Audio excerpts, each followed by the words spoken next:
നിങ്ങളോട് എന്ത് പറയണം, ഇനി തുടങ്ങണം, ഇത് പറയണമെന്നല്ല, എന്ത് പറഞ്ഞ് തുടങ്ങണം എന്ന് ഞാൻ കർത്താവിനോട് ചോദിച്ചപ്പോഴാണ് ജയേഷ് ബ്രദർ ഒരു പാട്ട് പാടിയത്. എന്ത് പാട്ടാണ് പാടിയത്? എന്ത് പാട്ടാണ് പാടിയത്? ഇപ്പം ഒരു വാക്ക് മതി. അത് ലുക്കായുടെ സുവിശേഷമാണ്, 7-ാം അധ്യായം 7-ാമത്തെ വാക്യം വായിച്ചോളൂ. ശ്രുതികട്ടെ. ഹല്ലേലൂയ ഹല്ലേലൂയ ഹല്ലേലൂയ ഹല്ലേലൂയ. യേശുവേ നന്ദി. ഹല്ലേലൂയ. ലൂക്ക 7:7. അങ്ങയെ നേരിട്ട് സമീപിക്കാൻ പോലും എനിക്ക് യോഗ്യതയില്ല എന്ന് ഞാൻ വിചാരിച്ചു. അങ്ങയെ നേരിട്ട് സമീപിക്കാൻ പോലും എനിക്ക് യോഗ്യതയില്ല എന്ന് ഞാൻ വിചാരിച്ചു. അതായത് പറയണതാണ്, ഒരു ശതാധിപനായ, അതായത് ഒരു സർക്കിൾ ഇൻസ്പെക്ടർ പറയണതാണ്. ശതാധിപൻ എന്നൊക്കെ പറഞ്ഞാൽ എനിക്ക് മനസ്സിലാകത്തില്ല. സർക്കിൾ ഇൻസ്പെക്ടർ എന്ന് വെച്ച് കഴിഞ്ഞാൽ 100 പോലീസുകാരുടെയൊക്കെ അധിപനായിട്ടുള്ള ആളാണ് സർക്കിള്, അല്ലേ? SI, സബ് ഇൻസ്പെക്ടറുണ്ട്, സർക്കിൾ ഇൻസ്പെക്ടറുണ്ട്. അപ്പോൾ റോമിലുള്ള ഒരു സർക്കിൾ ഇൻസ്പെക്ടർ പറയണതാണ്, ഈശ്വരനെ കാണാൻ വന്നപ്പോൾ പറഞ്ഞാണ്, 100 പട്ടാളക്കാരുടെ അധിപനാണ് ശതാധിപൻ. അപ്പോൾ അദ്ദേഹം എന്താ പറഞ്ഞത്? എൻ്റെ ഭൃത്യൻ രോഗം ബാധിച്ച് കിടപ്പിലാണ്, അങ്ങയെ നേരിട്ട് സമീപിക്കാൻ പോലും എനിക്ക് യോഗ്യതയില്ലെന്ന് ഞാൻ കരുതി. വായിച്ച വാക്ക് ഞാൻ വിചാരിച്ചു. അങ്ങ് ഒരു വാക്കുച്ചരിച്ചാൽ മാത്രം മതി. എന്റെ ഭൃത്യൻ സുഖപ്പെട്ടുകൊള്ളും. കാരണം ഞാനും അധികാരത്തിന് കീഴ്പ്പെട്ടവനാണ്. എന്റെ കീഴിലും പടയാളികൾ ഉണ്ട്. ഞാൻ ഒരുവനോട് പോവുക എന്ന് പറയുമ്പോൾ അവൻ പോകുന്നു. വേറൊരുവനോട് വരിക എന്ന് പറയുമ്പോൾ അവൻ വരുന്നു. എന്റെ ദാസനോട് ഇത് ചെയ്യുക എന്ന് പറയുമ്പോൾ അവൻ ചെയ്യുന്നു. ഇതിൻ്റെ ഒരു വിഷയം എന്ന് വെച്ചാൽ, ഇത് നമ്മളെ ഉടമ്പടിക്ക് എതിരാണ് ഈ പാട്ട്. കുറേ കാലം കഴിയുമ്പോഴാണല്ലോ ഇങ്ങനെ പതുക്കെയാണല്ലോ വെളിപാടുകൾ ഇങ്ങനെയുണ്ട്. ഉടമ്പടി എന്ന് പറയുന്ന ദൈവികമായ പദ്ധതിക്ക് ഈ പാട്ട് എതിരാണ്. എങ്ങനെയാണ് എതിരാകണത്? ഉടമ്പടി വാക്കുകൊണ്ടല്ല ഉടമ്പടി ആക്ടിവേറ്റ് ആകണത്. എങ്ങനെയാണ്? അവൻ പറയണത് പോലെ ചെയ്തുകൊണ്ടാണ്. ആ വിഷയം നേരെ ഓപ്പോസിറ്റാണ്. പ്രൊട്ടസ്റ്റന്റ് തിയോളജിയിലാണ് അവരാണ് ഇത് കൂടുതൽ ഉപയോഗിക്കുന്നത്. കാര്യം അവർക്ക് ബൈബിൾ എലോൺ സഫിക്സ്, അല്ലെങ്കിൽ ഫെയ്ത്ത് എലോൺ, വിശ്വാസം മാത്രം മതി എന്ന് പറയുന്നവരാണ് അവരെ. കത്തോലിക്കൻ പറയും, കത്തോലിക്കത്തിന് എന്താ അപ്പോസ്തലിക സഭയിലുള്ളവരെന്താ പറയണത്? പാരമ്പര്യ അപ്പോസ്തലിക സഭയിലുള്ളവരെന്താ പറയണത്? വാക്ക് മാത്രം പോരാ, പിന്നെ പ്രവൃത്തിയും വേണം. അതാണ് വിഷയം. വിശ്വാസത്തിന് കർത്താവിനൊരു വാക്ക് മതി, പക്ഷെ നമുക്കൊരു വാക്ക് പോരാ. മനസ്സിലായില്ലേ? നമുക്കെന്ത് വേണം? പ്രവൃത്തിയും വേണം. എങ്ങനെ വേണം? അവൻ എല്ലാം നിങ്ങൾ സാക്ഷ്യങ്ങൾ നോക്കിയാൽ മനസ്സിലാവും. സാക്ഷ്യങ്ങൾ കേൾക്കുമ്പോൾ നിങ്ങൾക്ക് മനസ്സിലാകും ഓരോരുത്തരും ഉടമ്പടി ഫയറാക്കുന്നത് എങ്ങനെയാണ്. അവൻ പറയണ പോലെ ചെയ്താൽ പോലും നമുക്ക് ഉടമ്പടി മേജർ ഡ്യൂട്ടി ചെയ്യത്തില്ല, മൈനർ ഡ്യൂട്ടിയൊക്കെ ചെയ്യും. മേജർ ഡ്യൂട്ടി ചെയ്യണമെങ്കിൽ, ഇപ്പോൾ മേജർ ഡ്യൂട്ടി എന്ന് പറഞ്ഞാൽ കോംപ്ലിക്കേറ്റഡ് പ്രോബ്ലംസ് അല്ലേ, ലൈഫിൽ വരുന്ന കോംപ്ലിക്കേറ്റഡ് പ്രോബ്ലംസ് അല്ലേ, അത് അവൻ പറയണ പോലെ ചെയ്താലും ചില കോംപ്ലിക്കേറ്റഡ് പ്രോബ്ലംസ് അത് തരണം ചെയ്യാൻ പറ്റത്തില്ല. എന്താ കാരണം? അതിന് അവൻ പറയണത് പോലെ ചെയ്താലും പറ്റത്തില്ല. ചിലത് എന്ത് ചെയ്യണം? വിശേഷ വിധിയായി ചെയ്യണം. മത്തായി ശ്രീഹായുടെ സുവിശേഷം 5:47. സഹോദരങ്ങളെ മാത്രമേ, അതാണ് അവൻ പറയണതാണ്. സഹോദരൻ നിങ്ങളെ സ്നേഹിക്കാൻ, പരസ്പരം സ്നേഹിക്കാൻ പറയണത് എന്താണ്? പരസ്പരം സ്നേഹിക്കാൻ പറഞ്ഞ അവൻ പറയണതല്ലേ. പക്ഷെ സഹോദരങ്ങളെ മാത്രമേ നിങ്ങൾ അഭിവാദനം ചെയ്യുന്നുള്ളെങ്കിൽ വിശേഷവിധിയായി എന്താണ് നിങ്ങൾ ചെയ്യുന്നത്? വിജാതീയരും അത് തന്നെ ചെയ്യുന്നില്ലേ? അപ്പോഴേ യേശുവിനെ അറിയാത്തവരും അറിഞ്ഞവരും തമ്മിലുള്ള വിശ്വാസത്തിൻ്റെ ഗ്രാവിറ്റി പ്രത്യേകം തൂക്കി നോക്കുന്നൊരു ബൈബിള്. അതാണ് ഈ നോൺ ക്രിസ്ത്യൻസിൻ്റെ സാക്ഷ്യങ്ങൾ. ക്രിസ്ത്യൻ സാക്ഷ്യങ്ങൾ വ്യത്യാസം വരണം. കാര്യം നോൺ ക്രിസ്ത്യൻസ് എന്ന് പറയുന്നവർ അവർ ഒത്തിരി കാര്യങ്ങൾ ഭംഗിയായിട്ട് ചെയ്യുന്നുണ്ട്, അവർക്ക് അടയാളം കിട്ടുന്നുണ്ടെങ്കിലും ക്രിസ്ത്യൻസ് അത് ഫോളോ ചെയ്യരുതൊരിക്കലും. കാര്യം നിങ്ങളിൽ നിന്ന് അതല്ല പ്രതീക്ഷിക്കുന്നത്, വിശേഷ വിധിയായിട്ടാണ് പ്രതീക്ഷിക്കുന്നത്. ഇത് നിങ്ങൾ കാത്തലിക്സും ക്രിസ്ത്യൻസും കാര്യം മറ്റുള്ള സഹോദരങ്ങളെ അവർ യേശുവെന്ന് ഒന്ന് വിളിച്ചാൽ മതിയാവും, ചിലപ്പോൾ അവർക്കത് ആക്ടിവേറ്റായി കിട്ടും, അനുഗ്രഹം. പക്ഷേ ക്രിസ്ത്യൻസിന് കിട്ടത്തില്ല. അതെന്താ കാര്യം? അതാണ് ആ ചോദ്യം ഒന്നിനു വായിച്ചത്. സഹോദരങ്ങളെ മാത്രമേ പറഞ്ഞേ, സഹോദരങ്ങളെ മാത്രമേ നിങ്ങൾ അഭിവാദനം ചെയ്യുന്നുള്ളൂവെങ്കിൽ വിശേഷവിധിയായി എന്താണ് നിങ്ങൾ ചെയ്യുന്നത്? അപ്പൊ ക്രിസ്ത്യൻസ് എന്താ ചെയ്യേണ്ടത്? സാധാരണ ചെയ്യണ പോലെ ചെയ്താൽ ഇത് വർക്കൗട്ട് ചെയ്യത്തില്ല. എന്ത് ചെയ്യണം? വിശേഷവിധിയായി ചെയ്യണം. എന്താ കാര്യം? അടുത്ത ചോദ്യം നോക്കിയേ. വിജാതീയരും അത് തന്നെ ചെയ്യുന്നില്ലേ? എന്താണ്? അതായത് സഹോദരങ്ങളെ മാത്രമേ, അതായത് അതിൻ്റെ മിനിമം സാറ്റിസ്ഫാക്ഷൻ, ഒരു വചനത്തിൻ്റെ മിനിമം കാര്യങ്ങൾ മാത്രം ചെയ്താലേ അക്രൈസ്തവർക്ക് ഇത് ഓക്കെ ആവും. പക്ഷേ ക്രൈസ്തവർക്ക് ഇത് ഓക്കെ ആകത്തില്ല. അവരെന്ത് ചെയ്യണം? അവർ വിശേഷവിധിയായി ചെയ്യണം, എക്സ്ട്രാ ചെയ്യണം. എന്തുകൊണ്ടാണ് അങ്ങനെ ചെയ്യണത്? അതെപ്പോഴും നമ്മൾ ശ്രദ്ധിക്കണം. അതായത് ക്രിസ്ത്യൻസിന് പെട്ടെന്ന് അക്രൈസ്തവരെ പോലെ അവരാണല്ലോ വലിയ സാക്ഷ്യങ്ങൾ പറയണത്, അവരതിനേക്കാൾ വലിയ സാക്ഷ്യം ക്രിസ്ത്യൻസിന് പറയാൻ പറ്റും. പക്ഷേ ഇതിൻ്റെ ന്യൂക്ലിയസ് അറിഞ്ഞിരിക്കണം. എന്താണ് വിശേഷവിധി? ഇപ്പം ഞാനേ ഉദാഹരണത്തിന് നിദ എന്ന് പറഞ്ഞ് ബാംഗ്ലൂരിൽ നിന്നൊരു സാക്ഷ്യം കേട്ടായിരുന്നു ഇത് രാവിലെ. അപ്പം അവരെന്നാ ചെയ്തതെന്ന് വെച്ച് കഴിഞ്ഞാൽ, അവർ നിങ്ങൾ ഈ ഉടമ്പടി പ്രാർത്ഥന, പ്രത്യക്ഷീകരണ പ്രാർത്ഥന നമ്മൾ കൊടുത്തത് അവർ 5 ഭാഷകളിലേക്ക് തർജ്ജമ ചെയ്തത്, 5 എടുത്തിട്ട് പ്രിൻ്റ് ഔട്ട് ചെയ്ത് എല്ലാവർക്കും വിതരണം ചെയ്ത് നോക്കിയാൽ അപ്പോൾ വിശേഷവിധിയായി.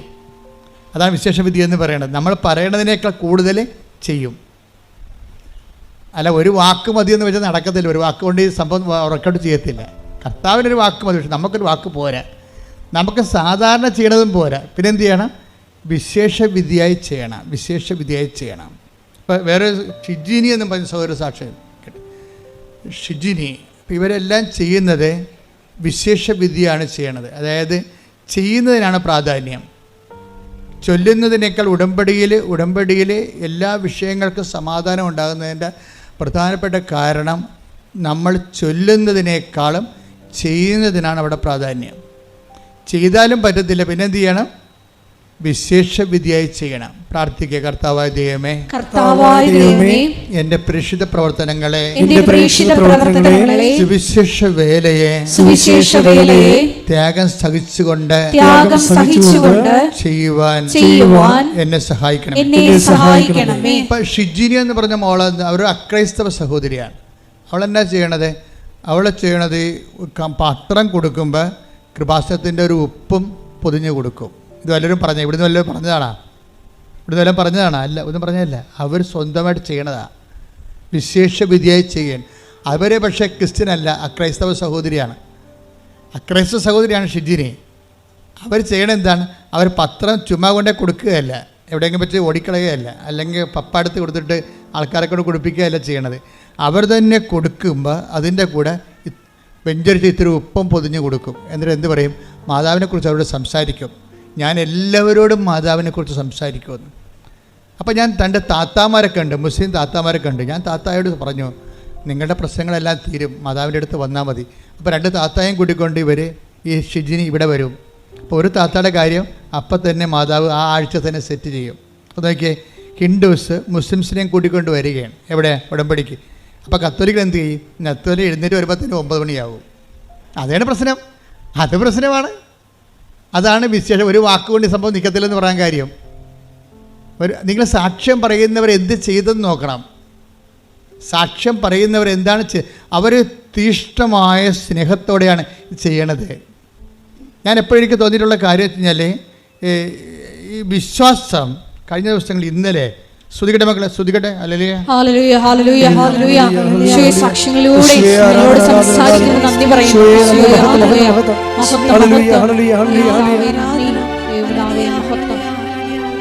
വിശ്വാസം വർക്കൗട്ട് ചെയ്യണത് 2 തരത്തിലുണ്ട്. ഒന്ന് പ്രാർത്ഥന കൊണ്ടും പ്രവർത്തനം കൊണ്ടും വിശ്വാസം വർക്കൗട്ട് ചെയ്യും.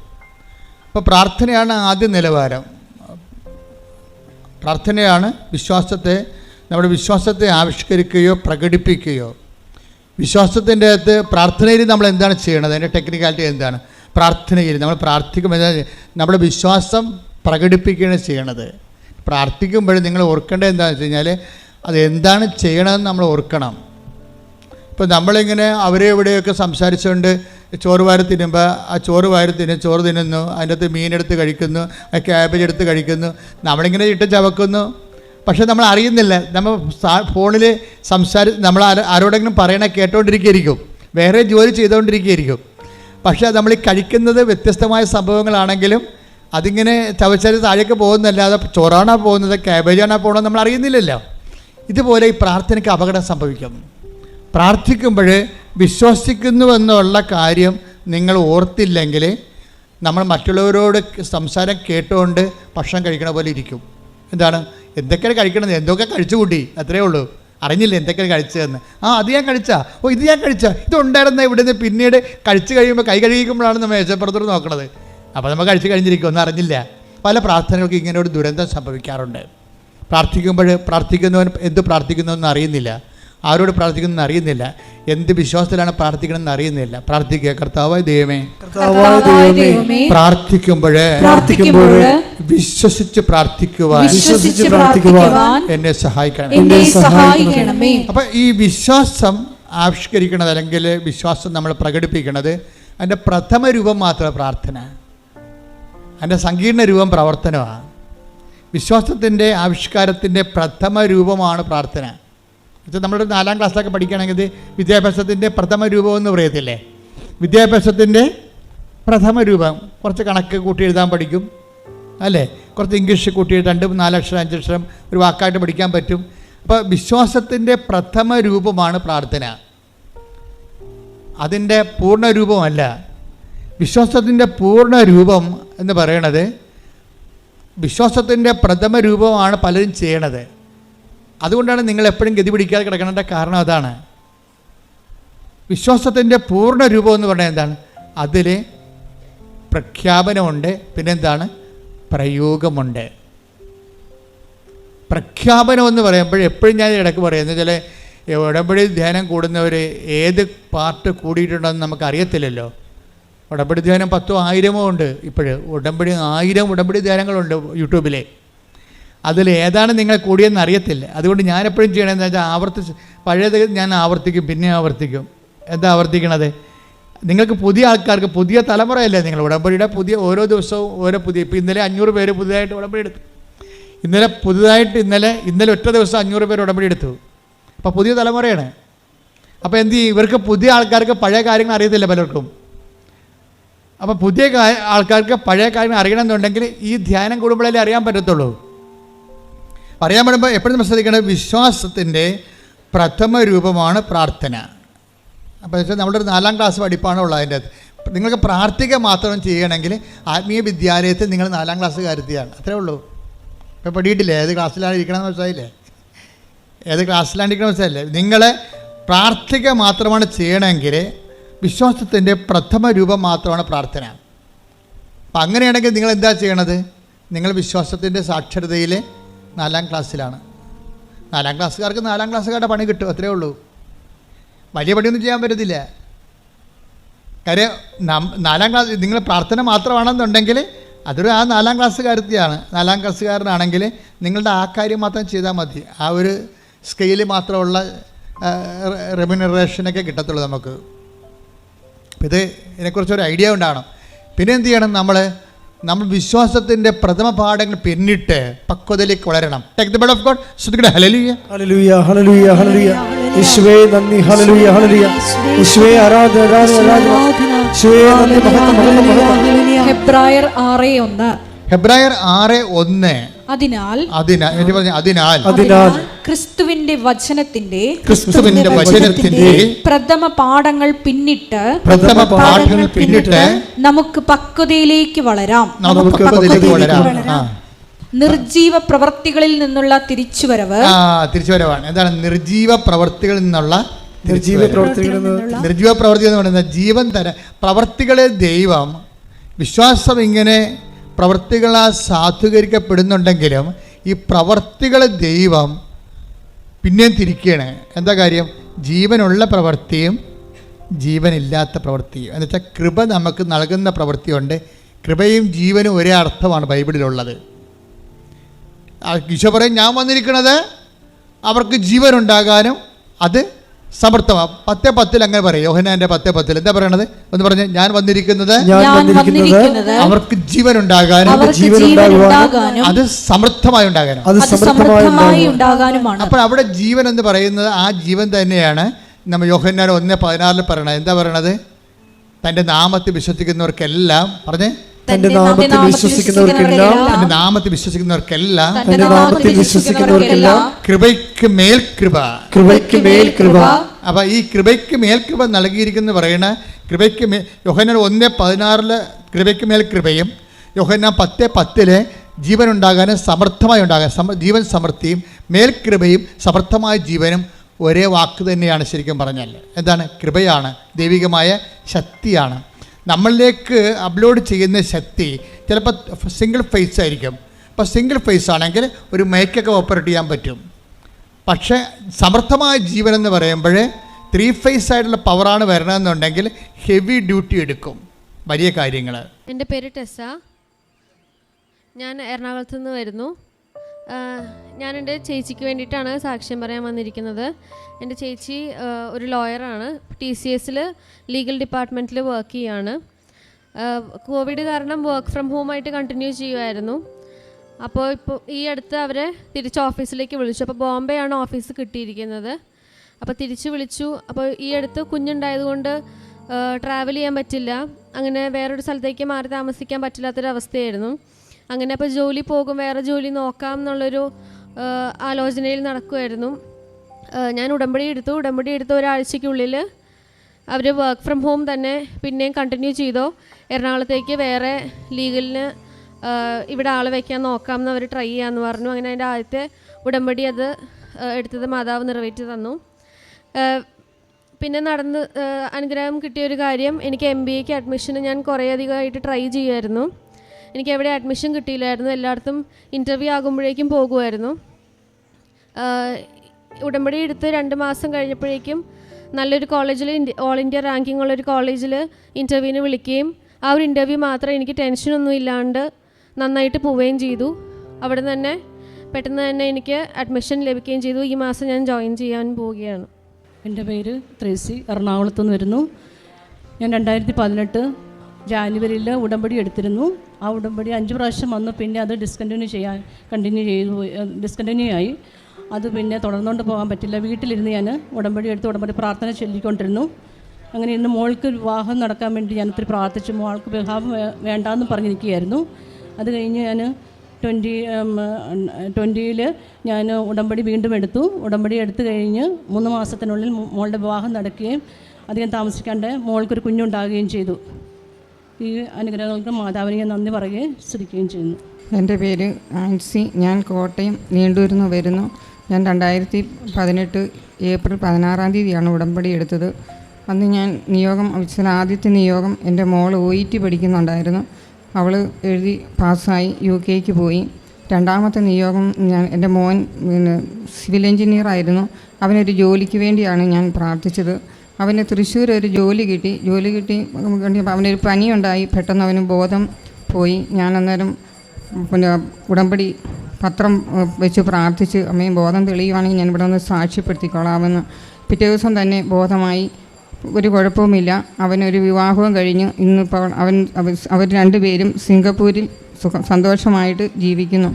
മൂന്നാമതായി ഞാൻ നിയോഗം വെച്ചത് എൻ്റെ ചേച്ചിയുടെ മോൾക്കാണ്. അവർ 2 പേരും ഖത്തറിലായിരുന്നു. അന്ന് അവർക്ക് 5 വർഷമായിട്ട് കുട്ടികളില്ലായിരുന്നു. അവർക്ക് ഭയങ്കര വിഷമമായിരുന്നു. അവിടെ അവരടുത്ത് ജോലി നിർത്തി ഇവിടെ വന്ന് കുറച്ച് നാൾ ചികിത്സിച്ചു. എന്നിട്ടും കുട്ടികളൊന്നും ഉണ്ടായില്ല. ഞാനത് ഉടമ്പടിയിൽ വെച്ച് പ്രാർത്ഥിച്ചിരുന്നു. എന്നിട്ട് ഉടമ്പടി തൈലം അവളുടെ വയറ്റിൽ പുരട്ടി പ്രാർത്ഥിക്കുവാനൊക്കെ പറഞ്ഞു. മാതാവിൻ്റെ അനുഗ്രഹത്താൽ ഈശോ അവൾക്ക് ഒരു കുഞ്ഞിനെ കൊടുത്തു. അത് കഴിഞ്ഞ് അവൾ UK അവർ 2 പേരും പോയി. അവിടെ ചെന്ന് അവർക്ക് ഒരു കുഞ്ഞും കൂടെ ഉണ്ടായി. ദൈവം പരിശുദ്ധ അമ്മ വഴി തന്ന ഈ അനുഗ്രഹത്തിന്, ഈശോ വഴി തന്ന ഈ അനുഗ്രഹത്തിന് ഞാൻ കോടാനുകൂടി നന്ദി പറയുന്നു. ഇനി എനിക്കൊരു 2 നിയോഗം കൂടി സാധിച്ചു കിട്ടുവാനുണ്ട്. അത് പരിശുദ്ധ അമ്മ വഴി ഈശോ സാധിച്ചു തരുമെന്ന് ഞാൻ ഉറച്ചു വിശ്വസിക്കുന്നു. ആവേ മറിയ. എൻ്റെ പേര് കാരലിൻ ഗീത എന്നാ. ഞാനൊരു ഡോക്ടറാണ്. നാഗർകോവിലിൽ നിന്നാണ് വരുന്നത്. കന്യാകുമാരി ഡിസ്ട്രിക്ട്, തമിഴ്നാട് നിന്ന്. അപ്പം എനിക്ക് PG ഞാൻ എൻ്റെ പോസ്റ്റ് ഗ്രാജുവേഷൻ MBBS കഴിഞ്ഞിട്ടുള്ള പോസ്റ്റ് ഗ്രാജുവേഷൻ മദ്രാസ് മെഡിക്കൽ കോളേജിൽ 2000 ജോയിൻ ചെയ്തു. അപ്പോൾ 2002 തൊട്ട് എനിക്ക് ഭയങ്കര നടുവിന് വേദനയായിരുന്നു. അപ്പോൾ ഞാൻ ഡോക്ടറായതുകൊണ്ട് തന്നെ അവിടെ തന്നെ എല്ലാ ട്രീറ്റ്മെൻറ്റും MRI അതൊക്കെ എടുത്ത് നോക്കിയിട്ട് ട്രാക്ഷൻ ഇടും, പെയിൻ കില്ലേഴ്സ് എടുക്കും, പിന്നെ റെസ്റ്റ് പറയും. ഒരു PG സ്റ്റുഡൻറ്റിന് ഒത്തിരി ജോലി കാണും. പിന്നെ അത് ശരിയായില്ല, ഇടയ്ക്കിടയ്ക്ക് ലീവ് എടുക്കും. എന്നിട്ട് ഗവൺമെൻറ് സർവീസുമായി 2002 തന്നെ. പിന്നെ കുറേ ബുദ്ധിമുട്ടുക്ക് ശേഷം 2010 എനിക്കൊരു പ്രൊമോഷൻ കിട്ടി. മദ്രാസിൽ ജോയിൻ ചെയ്യാൻ വേണ്ടി ട്രെയിനിൽ വെച്ച് തന്നെ അക്യൂട്ടായിട്ട് ആ ഡിസ്ക് പ്രൊലാപ്സ് ആയിപ്പോയി, L4 L5 ലെവലിൽ വെച്ച്. ഇപ്പോൾ വേറെ വഴിയില്ലാതെ ആ job deputy director blood safety എന്നുള്ള നല്ലൊരു ജോബ് എടുക്കാൻ പറ്റാതെ ഞാൻ നാട്ടിലേക്ക് തിരികെ പോന്നു. വന്ന ഉടനെ തന്നെ എന്നെ റെയിൽവേ സ്റ്റേഷനിൽ തന്നെ ആംബുലൻസ് കൊണ്ടുവന്ന് കയറ്റി ഉടനെ തന്നെ സർജറിയും ചെയ്തു. ആ ഡിസ്ക് മൊത്തം എടുത്ത് മാറ്റി. അത് കഴിഞ്ഞിട്ട് 2 മാസം റെസ്റ്റിന് ശേഷം ഞാൻ പിന്നെയും ജോലിക്ക് പോകാൻ തുടങ്ങി. പിന്നെ ഇടയ്ക്കിടയ്ക്ക് നടുവേദന തന്നെയാണ്, അതുകൊണ്ട് തന്നെ അങ്ങനെ പോവുമായിരുന്നു. ഇത്രയും കാലം തള്ളിക്കൂട്ടി നീക്കി ഇടയ്ക്കിടയ്ക്ക് ലീവ് എടുക്കും, ട്രാക്ഷൻ എടുക്കും. എന്നെക്കൊണ്ട് ദൂരെ യാത്രയൊന്നും ചെയ്യാൻ പറ്റില്ല. അങ്ങനെ പോയാൽ തന്നെ ട്രെയിൻ യാത്രയേ പാടുള്ളൂ. ഇങ്ങനെയൊക്കെ ആയിരുന്നു. ഞാനൊരു ഡിസ്ട്രിക്ട് ലെവൽ ഓഫീസറാണ്. അപ്പം കുറേ ഇൻസ്പെക്ഷൻ, റിന്യൂവൽ, ഗ്രാൻറ്റ്, ലൈസൻസ്, ഇങ്ങനെ കുറേ യാത്ര ചെയ്യേണ്ടി വരും. അപ്പം എനിക്ക് ഭയങ്കര ബുദ്ധിമുട്ടായിരുന്നു. പിന്നെ ഈ ഇടയ്ക്ക് വെച്ച് ഈ ഇടതുവശത്തേക്ക് കാലിന് ഒട്ടും മരവിപ്പ് തുടങ്ങി. അപ്പോൾ തന്നെ എനിക്ക് മനസ്സിലായി ഇത് പിന്നെയും പ്രശ്നമാണ്. പിന്നെ ഈ ഓഗസ്റ്റ് മാസം 9-ാം തീയതി ഞാനൊരു MRI എടുത്തപ്പോൾ തന്നെ അത് നോക്കിയിട്ട് പറഞ്ഞു അടുത്ത നെക്സ്റ്റ് ലെവലിൽ പോയിട്ടുണ്ട്, ഉടനെ സർജറി ചെയ്യണമെന്ന് പറഞ്ഞു. ഭയങ്കര സങ്കടമായി. അപ്പോൾ ഞാൻ ഇതിനെക്കുറിച്ച് കേട്ടിട്ടുണ്ട്, ഈ കൃപാസനത്തെക്കുറിച്ച് കേട്ടിട്ടുണ്ട് യൂട്യൂബിൽ വഴി. എനിക്ക് വരാൻ ആഗ്രഹമുണ്ട്. ഒറ്റയ്ക്ക് വരാനും അവിടെ നിന്ന് ദൂരല്ലേ, വരാനും ആരുമില്ല. എൻ്റെ ഫാമിലി ആണെങ്കിൽ ഒരു മോളുണ്ട്, അത് ഡബ്ലിനിലും, എൻ്റെ ഹസ്ബൻഡ് US-ലും. അപ്പം വരാൻ പറ്റില്ല. അങ്ങനെ ഇരുന്നപ്പോൾ പെട്ടെന്ന് ഞങ്ങളുടെ ഫാമിലി ഫ്രണ്ട്സ് അങ്കമാലിയിൽ ഞങ്ങൾക്കൊരു വീടുണ്ട്. അപ്പോൾ അവർ വഴി ഇതറിഞ്ഞു. അവർ പോവാന്ന് പറഞ്ഞപ്പം ഞാൻ അവരുടെ കൂടെ ഇവിടെ വന്നു. അന്ന് തന്നെ ഉടമ്പടി എടുത്തു. അങ്ങനെ ഓണത്തിൻ്റെ പിറ്റേന്ന് സെപ്റ്റംബർ 9-ാം തീയതി ഇവിടെ നിന്ന് ഉടമ്പടി എടുത്തിട്ട് പോയി. അത് ഏതാണ്ട് എല്ലാം എൻ്റെ അന്ന് ഞാൻ പാലിക്കാൻ തുടങ്ങുമായിരുന്നു. എൻ്റെ ഡ്യൂട്ടിക്ക് ഇടയ്ക്ക് തന്നെ വെച്ച് പ്രത്യക്ഷീകരണ പ്രാർത്ഥനയും ഇതും. പിന്നെ രോഗി സന്ദർശനം ഞാൻ തന്നെ ഡോക്ടറായതുകൊണ്ട് എന്നെക്കൊണ്ട് എൻ്റെ ചുറ്റുപാടിൽ ഒരു റെഫറൻസ് ചോദിക്കാൻ വരുന്നവർക്ക് എനിക്ക് ഡിപ്പാർട്ട്മെൻറ്റിൽ അല്ലാതെ വേറെ പേഷ്യൻസ് വരുമ്പം അവർക്ക് എന്നെ കൊണ്ട് കൂടുതൽ അഡ്വൈസും എവിടെയാണ് റെഫർ ചെയ്യുന്നുണ്ടെന്നും അതുമാതിരിയെല്ലാം ചെയ്യുന്നുണ്ടായിരുന്നു. അങ്ങനെ വെച്ച് ഇവിടെ നിന്ന് പോയ പിന്നെ ഞാൻ നല്ലോണം എന്ന് പ്രാർത്ഥിച്ച് ഇവിടുത്തെ ഉടമ്പടി തൈലം, വേറെ ഒരു ട്രീറ്റ്മെൻറ്റുണ്ട്, ടാബ്ലറ്റോ അതൊന്നും എടുത്തിരുന്നില്ല. സർജറിക്ക് ഞാൻ പോയില്ല. ആ ഉടമ്പടി തൈലം മാത്രം എന്നും രാത്രി വിശ്വാസ പ്രമാണം ചൊല്ലി ഞാനത് പുരട്ടിയിട്ട് കിടക്കുമായിരുന്നു. ഞാനിവിടെ ഉടമ്പടി എടുക്കാൻ വന്നത് ചിലരൊക്കെ കണ്ടിട്ടുണ്ടാവും. ആ ബെൽറ്റ് ഇട്ടിട്ട് ഞാൻ നടക്കാൻ വയ്യാതെ കാല് ഇഴഞ്ഞ് വന്നത് പോലെ വന്നത്. ഇപ്പോൾ എനിക്ക് നല്ലവണ്ണം നിൽക്കാൻ പറ്റുന്നുണ്ട്. ആ മരവിപ്പം നല്ലവണ്ണം മാറിയിട്ടുണ്ട്. ഇന്നലെ ഇതിന് വേണ്ടിയിട്ട് ഞാൻ ഇത് സാക്ഷ്യം പറയണം. ഞാൻ അന്ന് ഇവിടെ വെച്ച് പറഞ്ഞിട്ട് പോയതാണ്. മാതാവേ, ഞാൻ ഇവിടെ ഈ അൽത്താരയിൽ വന്ന് എല്ലാവരെയും പോലെ ഞാൻ സാക്ഷ്യം പറയുന്നു. നല്ല ആശ്വാസമുണ്ട്. എനിക്ക് പൂർണ്ണമായും മാറി എന്നാണ് ഞാൻ വിശ്വസിക്കുന്നത്. സർജറി കൂടാണ്ട് ഇതിങ്ങനെ ഒരു മിറാക്കുലസ് ആയിട്ട് ഈ ഹീലിംഗ് മാതാവ് വഴി, ഈശോപ്പ വഴി എനിക്ക് കിട്ടിയതിന് 1000 അമ്മയ്ക്ക് നന്ദി പറയുന്നു. ഈശോയ്ക്ക് സ്തുതി, മാതാവിന് നന്ദി. അതുപോലെ ഈ പ്രശ്നം കാരണം എനിക്ക് എൻ്റെ ജോലി നല്ലപോലെ ചെയ്യാനും നേരത്തെ പോലെ എല്ലാം ചെയ്യാനും പറ്റാതെ വന്നപ്പം ഞാൻ വോളണ്ടറി റിട്ടയർ ആകാനായിട്ട് ഡിസൈഡ് ചെയ്തു. എനിക്കിനി 3 കൊല്ലം കൂടെ ഉണ്ട്. തമിഴ്നാട്ടിൽ 60 വയസ്സിലാണ് റിട്ടയർമെൻറ്റ്. I M 57 now. അപ്പോൾ 60 ഇയേഴ്സ് വരേക്കും എനിക്ക് ജോലി ചെയ്യാം. നല്ല ശമ്പളം. ഞാൻ HOD, ട്രാൻസ്ഫ്യൂഷൻ മെഡിസിൻ ഡിപ്പാർട്ട്മെൻറ്റിൽ HOD. അപ്പം ഞാൻ 7-ാം മാസം, അതായത് ഫെബ്രുവരി ലാസ്റ്റിൽ തന്നെ ഞാൻ അപ്ലൈ ചെയ്തു ഗവൺമെൻറ്റിന്. എന്നെക്കൊണ്ട് പറ്റുന്നില്ല, അതുകൊണ്ട് എനിക്ക് വോളണ്ടറി റിട്ടയർമെൻറ്റ് ഞാൻ തരണമെന്ന്. 3 മാസം കഴിഞ്ഞ് അവർ തിരികെ തന്നു. അത് റിഫ്യൂസ് ചെയ്തിട്ട്, എന്താണ് റെയർ സ്പെഷ്യാലിറ്റിയാണ് നിങ്ങളുടേത്, അതുകൊണ്ട് വിട്ടയക്കാൻ പറ്റില്ല എന്ന് തന്നു. ഭയങ്കര സങ്കടത്തോടാണ് ഇവിടെ വന്നത്. ഒരു അപ്പീൽ കൊടുത്തിട്ട്, ഗവൺമെൻറ്റിന് ഒരു അപ്പീൽ കൊടുത്തിട്ടാണ് നേരെ ഞാൻ ഇങ്ങോട്ട് പോകുന്നത്. ആ 3 മാസത്തിനിടയ്ക്ക് മിറാക്കുലസ് ഞാൻ ഒരു JD, അവരൊരു ലേഡിയാണ്, ഹിന്ദു ലേഡിയാണ്, IAS കൺഫേർഡ് IAS ഉള്ളവർ. ഞാൻ മാതാവിനെ അവരുടെ രൂപത്തിലാണ് ഞാൻ കാണുന്നത്. അവരുടെ ഇതിൻ്റെ പുറകെ 5 പൈസ ഞാൻ ആർക്കും ചിലവഴിച്ചില്ല. നിങ്ങൾക്കറിയാം, ഗവൺമെൻറ്റിൽ കാര്യങ്ങൾ നടത്തണമെങ്കിൽ കോഴ കൊടുക്കുന്ന കാര്യമില്ല. ഒന്നും ചെയ്യാതെ തന്നെ എനിക്ക് ഇന്നലെ രാത്രി 8 മണിക്ക് ഞാൻ റിലീവായി. വോളണ്ടറി റിട്ടയർമെൻറ്റ് കിട്ടി. എനിക്ക് വേറെ ഒന്നുമില്ല, 3 പ്രാവശ്യം എനിക്ക് കൊറോണ പോസിറ്റീവായി. ഞാൻ ജോലി ചെയ്യുന്ന ഹോസ്പിറ്റൽ, മെഡിക്കൽ കോളേജ് ഹോസ്പിറ്റൽ ആയതുകൊണ്ട് അത് കൊറോണ കെയർ സെൻ്ററായിരുന്നു. എല്ലാ വേവിലും എനിക്ക് പോസിറ്റീവാകും. അങ്ങനെ അങ്ങനെ റിലീവായി. ഇനി എനിക്ക് ഒറ്റയ്ക്ക് ഇവിടെ കഴിഞ്ഞ് എനിക്ക് ബുദ്ധിമുട്ടി ഞാൻ ഇരിക്കുക. എത്രയും വേഗം ഞാൻ എൻ്റെ പിള്ളേരോടും ഫാമിലിയോട് ചെയ്യാൻ അതിനും മാതാവ് അനുഗ്രഹിക്കുന്ന ഞാൻ പ്രതീക്ഷിക്കുന്നു. ഇതിലേറെ മൂന്നാമതൊരു സാക്ഷ്യം വെച്ചത് എൻ്റെ മോൾക്ക് വേണ്ടിയാണ്. അവൾ ഇവിടെ എൻജിനീയറിംഗ് തമിഴ്നാട്ടിൽ കഴിഞ്ഞിട്ട് അയർലൻഡിൽ ഡബ്ലിനിൽ MS എൻജിനീയറിംഗ് കഴിഞ്ഞിട്ടിപ്പോൾ 1.5 കൊല്ലമായിട്ട് ഒരു ജോലിക്ക് വേണ്ടി ട്രൈ ചെയ്യുമായിരുന്നു. പാർട്ട് ടൈം ജോലി കിട്ടി. പക്ഷേ ഈ ക്വാളിഫിക്കേഷൻ ഒത്തതായിട്ടുള്ള ഒരു ജോലി കിട്ടാൻ അവൾ പറയുമായിരുന്നു, അമ്മ ഇന്ത്യൻ പാസ്പോർട്ടിന് വിലയില്ല ഇവിടെ, ഒന്നെങ്കിൽ ഐറിഷ് സിറ്റിസൺഷിപ്പ് വേണം, അല്ലെങ്കിൽ യൂറോപ്യൻ യൂണിയൻ സിറ്റിസൺഷിപ്പ് വേണം. അതായത് ഇന്ത്യൻ പാസ്പോർട്ട് ഇട്ട് ഐ എം അറ്റൻഡിങ് ഇൻ്റർവ്യൂസ്, എനിക്ക് ഓഫർ ലെറ്റർ കോൾ ലെറ്റർ വരുന്നില്ല. ഭയങ്കര സങ്കടമായിരുന്നു എനിക്ക്. അവൾക്ക് വേണ്ടിയിട്ട് ഞാൻ നിയോഗം വെച്ച് പ്രാർത്ഥിക്കുമായിരുന്നു. എന്നിട്ട് മാതാവ് ഇപ്പോൾ 1 മാസം പോലും ആയില്ല, ഈ 10-ാം തീയതി തൊട്ട്, നവംബർ 10-ാം തീയതി തൊട്ട് അവൾക്കൊരു ജോലി കൊടുക്കാൻ ഓഫർ ലെറ്റർ വന്നു.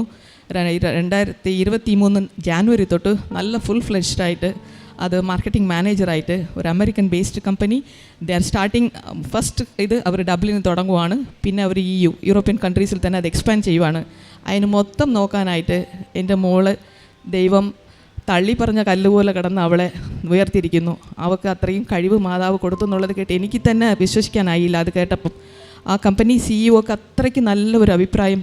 ഇപ്പം തന്നെ അവളുടെ പ്രൊഫൈലും അവളെ ഇൻ്റർവ്യൂ ചെയ്തപ്പോൾ തന്നെ അവൾ സാധാരണ എന്നെപ്പോലെ ഇങ്ങനെ സംസാരിക്കുന്ന കുട്ടിയല്ല, വെരി പൊളൈറ്റ്, വെരി ഹമ്പിൾ കുട്ടിയായിരുന്നു. അവൾ എങ്ങനെ ഇത്രയ്ക്ക് ഇമ്പ്രസ് ചെയ്തു എന്നുള്ളത് സത്യമായിട്ടും എനിക്കത് മിറാക്കുലസ് ആയിട്ട് ഒരു അത്ഭുതമായിട്ട് തന്നെയാണ് തോന്നുന്നത്. മാതാവിന് 1000 കോടി നന്ദി.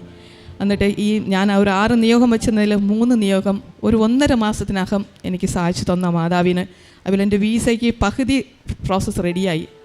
ബാക്കിയുള്ളതും മാതാവ് എത്രയും പെട്ടെന്ന് തരും എന്നുള്ളതിൽ നിങ്ങളെല്ലാവരോടും ഞാൻ സാക്ഷ്യം പറഞ്ഞ്, അതായത് നിങ്ങൾ ഒത്തിരി വിശ്വാസത്തോടെ ഇവിടെ വരുവാണെങ്കിൽ വെറുതെ നിങ്ങൾ പോകത്തില്ല. അത് ഞാൻ ഒരു എക്സാമ്പിളാണ്. ഒന്നും കൂടെ ഈശോപ്പയ്ക്കും മാതാവിനും എൻ്റെ 1000 നന്ദി പറഞ്ഞ് ഞാൻ എൻ്റെ സാക്ഷ്യം പങ്കുവയ്ക്കുകയാണ്. നന്ദി മാതാവിനും നന്ദി, ഈശോപ്പയ്ക്കും നന്ദി.